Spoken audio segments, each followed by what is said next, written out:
Let's actually welcome in the next management who's joining us. I'm talking about Arvind, which reported numbers. And here, of course, as you heard from Rana Gupta of Manulife earlier, a fair bit of excitement. We have Kulin Lalbhai, Vice Chairman at Arvind, now joining us. Kulin, good morning. Great to have you with us here. Appreciate it. Just a quick run-through of what you've seen. I think we're speaking for the first time after that India-UK FTA. So I just wanted to start with that before we drill down to numbers for the quarter, etc. What is your assessment, Kulin, in terms of what this can do for Indian textile exports? I think the UK FTA is a seminal event. I think it's an extremely strong positive for all the high labor-intensive sectors in the country. And the UK is a large trading partner as far as apparel is concerned. And currently, India's share is quite small. We export $3 to $4 billion dollars worth to that economy, and we can easily double it as a country in a shortish period of time. So I think this will be a big positive. I think you will see the scale up play out over the next couple of years because it takes a certain amount of time to build more capacities in garmenting and for brands to start reallocating supplies here, because we had a huge disadvantage with the UK. All our competing countries, Bangladesh, Vietnam, etc., had a 10% advantage, which has now got nullified. So it's a very strong positive for the sector. Kulin, hi, great to have you on. So it's all about trade, right? Just give us a sense of your exposure to Europe, to the UK specifically, where we've already done that trade deal, and the US. In terms of exports for Arvind, which are the key markets and in which order? And within that, UK specifically, if you could tell us that if you stand to benefit because of this FTA. So our current exposure to the UK is not very large. It's around 5%, but we see that as a very large opportunity. I think this is our chance to look at that market very differently. And we are already thinking through how we will scale up our exposure to the UK. Our US exposure is much larger. That's around 30% of our overall revenues. And even there, we are seeing that after all of these trade uncertainties, I think generally brands are looking to using India as a strategic future sourcing destination. So over the last month and a half, we're seeing a lot of US brands also talking about being more strategic with Indian vendors and thinking of ramping up capacities. Okay, so UK could be an opportunity. Got that point. So let's talk about the domestic market outlook as well. And then I want to come to the overall picture for FY26 because there's so many moving parts. Domestic market, when you're looking at volumes that you have visibility on this year, maybe pricing, give us a sense on pricing as well, on both counts for the local market. So last year, the consumer sentiments in India have not been at the best. But the first quarter of the year, at least as far as our textile business is concerned, we are seeing reasonably good demand from the Indian brands. So currently, we are cautiously optimistic that as the year progresses, the demand scenario should be better than that which we saw in FY25. And possibly as we move towards Diwali, as the inflation reduction kind of plays out, as the tax cuts kind of play out, we do expect an uptick in the consumer demand in the quarters to come. Okay, so you're expecting some improvement in the local markets. Like you mentioned, you're looking at opportunities in Europe as well.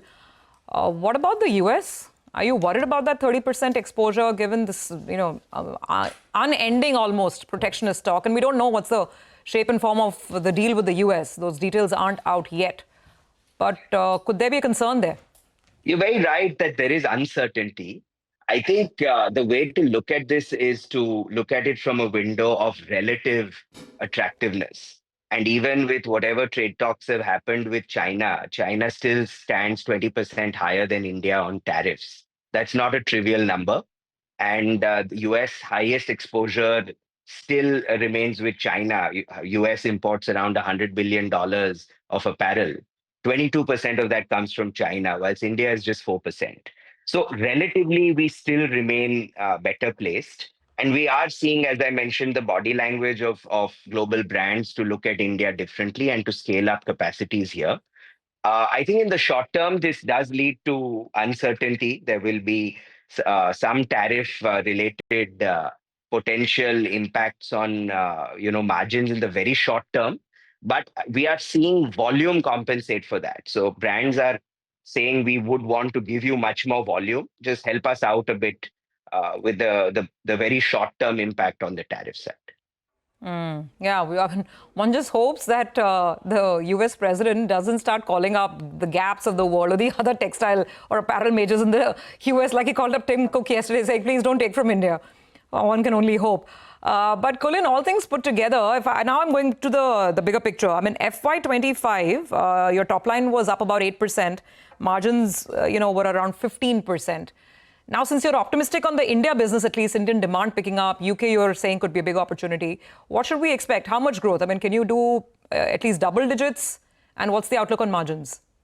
Yeah, I think last year actually we had an impact of an industrial unrest in the first quarter of the year, and that impacted FY25 for us. So if you remove that impact and looking at whatever business plan we have, where we are focusing on a ramp up of our garments business and significant growth even in our advanced materials business, I think if we add both of those growth drivers, we do expect our growth to go, into the double digits, and we do expect, and a lift in margins as well. I mean, we want our EBITDAs to grow faster than our sales. So we do expect a mid double digit growth in EBITDA. Okay. And so the margin would then work out to how much better than 15%? Or we don't 15%? exactly give margin guidance, but I think generally what I can share is we do expect operating leverage to also kick in into our business next year. Got it. So that'll be good news for your shareholders. Quick update on the capex. I think this year you're talking about 450 to 475 crores of capex. Is that all through the internal accruals? And, where will the money be used? Also, just tell us about the additional capacities across your businesses that would be coming on stream this year. We spent around 470 crores in capex. It was spread 1/3 across our garments, advanced materials, and textiles businesses. And we'll have a similar amount of capex the following year as well. We have seen no increase in our debt levels, so all of this is coming from our internal accruals. And broadly, we've been guiding that our garmenting capacities will see a lift of around 15 to 20%. And we hope to continue to grow our advanced materials business at close to 20%. So these are the two growth drivers which are kind of being pushed with this capex plan. Garmenting and advanced materials. Got it. So they get another leg up with additional capex. Kulin, thank you very much for joining in and giving us pretty well-rounded view of course, local operations here and what all these shifting trade winds mean for the business at Arvind. We'll